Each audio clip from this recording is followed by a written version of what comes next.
there, chipmunks! Welcome to the AMP Cycling Ride Review Series.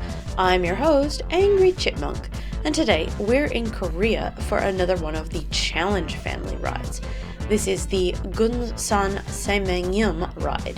This route is available on Rouvy, so let's get right to it. This is a pretty decent length route at just over 46 kilometers long, but with a very mild 208 meters of elevation gain. The whole ride averages a massive 0% and peaks at 6%. The entire route is either on the waterfront or crossing over the sea, so you really aren't going to get any shocking climbs in this one. It is a there and back again route, with the middle section containing the most elevation. There are 3 Strava segments included on Rouvy, with 4 on Strava itself. None are repeats on this one, so watch carefully for them if you're wanting to smash out a good Strava time. The first Strava segment is Saemangeum Sprint. It's at the 5 kilometer mark, is 1.98 kilometers long, with 0 to 1 meters of elevation gain, averaging 0% and peaking at 0.2%. This is quite long for a sprint at almost 2 kilometers, but it is very easy.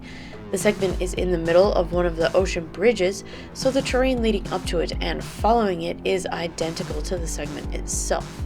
If you're into sprinting, this is a good one to hit, as it is early on in the ride and quite easy. But that also means that a lot of people are likely to attempt to this one, which makes getting a good time pretty difficult.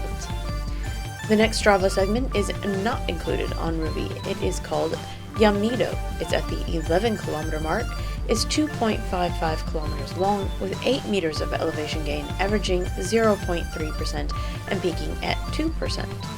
Honestly, there's not much to notice about this one either. It is on the section of the islands just as you exit the large ocean bridge, but otherwise there's no real discernible features about this one. Keep at your pace to trek along, or keep it in mind where it is to try for a good time on it. The little hill with the peak gradient will be of no issue to anyone if you maintain a steady pace. The terrain following this segment is where it starts to get interesting, as we've moved off the ocean bridge and into some of the little islands. We'll be seeing a bit more varied terrain until getting back onto the ocean. Before the next segment, you'll be seeing a few rolling hills that are quite mild, maxing out around 4%. There's nothing too strenuous here. The next Strava segment is Gunsan Hill. It's at the 21 kilometer mark, is 966 meters long, with 14 meters of elevation gain, averaging 1.4% and peaking at 5%. Unfortunately, the segment starts a short distance after you've started climbing. You'll already be started on the hill and hit 5.5% before the S segment actually gets started.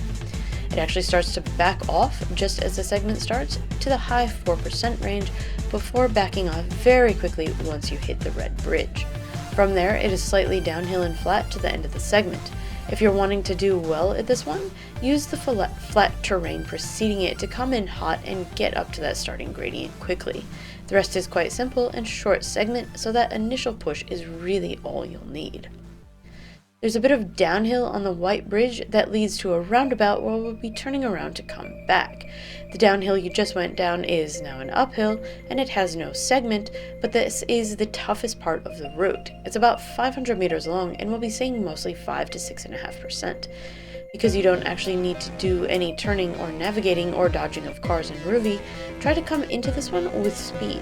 It won't count for much except getting you up that hill faster. The last segment is Sinsido. It's at the 29.5 kilometer mark, is 1.5 kilometers long, with 14 meters of elevation gain, averaging 0.5% and peaking at about 5.8%. The first couple hundred meters are the steepest here, where you'll see that peak gradient. It does come in pretty mellow, so definitely use that to push up to the start. After that initial hill, it mellows to flat and downhill just before the end, where you've got a small kick peaking at about 4.5%. The last 15 kilometers or so are that nice flat road in which we only have 21 meters more of elevation gain, so nothing really that taxing at all. Either push on hard or relax and take in the view. Both are pretty viable options. For this ride, you'll want to do a warm-up and cool down for your intended effort. The first and last 15 plus kilometers are extremely mild. If you're just wanting a cruisy ride without much of a push, you can definitely use the route for part of the warm-up and cool down. But if you do want to push a little bit harder, give it at least 10 minutes on either side. It's not a hard start, but you definitely don't want to go in absolutely cold. And as always, I recommend pre-fueling your rides. This is one where the pre-fueling doesn't need to be that much, or it can be pretty hefty. Either you can fuel during the ride with no troubles, or having a larger pre-fuel and then back off significantly during the ride itself. The whole thing is so mild that almost anywhere along the route is suitable for grabbing a quick bar. I would suggest around 10 to 15 grams somewhere in the middle of the route. Despite the longer distance, the lack of any really tough climbing just means that you're not chewing through the sugar enough to warrant a massive refuel. Use it as part of a calorie deficit day, even. However easy the route is, at 45 kilometers, I would still have a post-ride protein of some sort. Now, the view on this ride is pretty epic in its own way. I rode these in a very different order to what I'm doing the reviews of them, so this was actually the first route in Asia that I did. And boy oh boy, what a great intro to the region.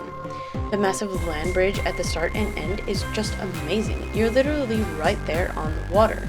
You don't get heaps of close-up views of the ocean, but they are constantly there in the distance, and you get some pretty epic views of the mountains in the background. The sky is painting perfect here with not a cloud in sight, and there's some pretty interesting bridges to look at, and be sure to watch out for that whale at the bus stop counting out his change. The only drawback here is that the road is really busy and appears to be just a connecting highway of some sort. But as we are bikes and not boats, there's really no other way to get across the water. It can't be helped, even though the view would be better if it wasn't quite so busy. I did this route at a fairly moderate pace and finished it in just over 1.5 hours on 100% difficulty emulation. With the ability to delete the warm-up and cool down or push pretty hard, I would say to budget anywhere from 1 to 2 hours. You can definitely pause this one halfway and pick it up again later. In fact, the turnaround is a great place to pause if you need to. I would wait until you've gone back up over the hill, but it is still a perfect place to stop. I wouldn't really say it's good for those with time restrictions, but can be useful if you need to stop and start it up again later. Overall, this is a fantastic route that I would definitely recommend for all levels of rider. Even if the 45 kilometers seems a bit far, the route itself is so easy that you can use this one to push your distance goals. And if you're a more experienced rider, it's a great Monday night spin after a big weekend of riding, or is a good route to sandwich around tougher climbs. It can also be a good one to push for those FTP gains. It's a really beautiful route with a multitude of uses.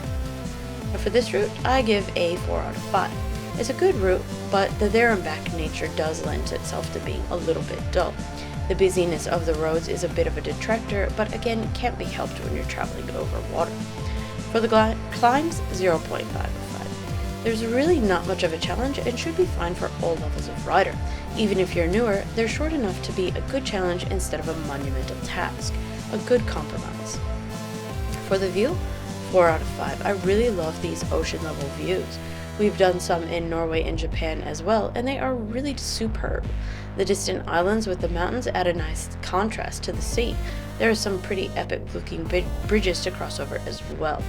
The biggest downside is, again, the traffic and the roadworks. And overall, 4 out of 5.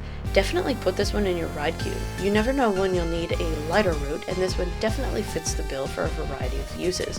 Plus, you don't often see whales waiting for the bus. Well, that's it for this review, so thanks for watching, Chipmunks. Let me know what you think of the Gunsan Saemangeum route if you complete it. I'll leave you to finish the rest of the ride, and I'll see you again in 2 weeks for another review. Until then, ride on, Chipmunks, ride on.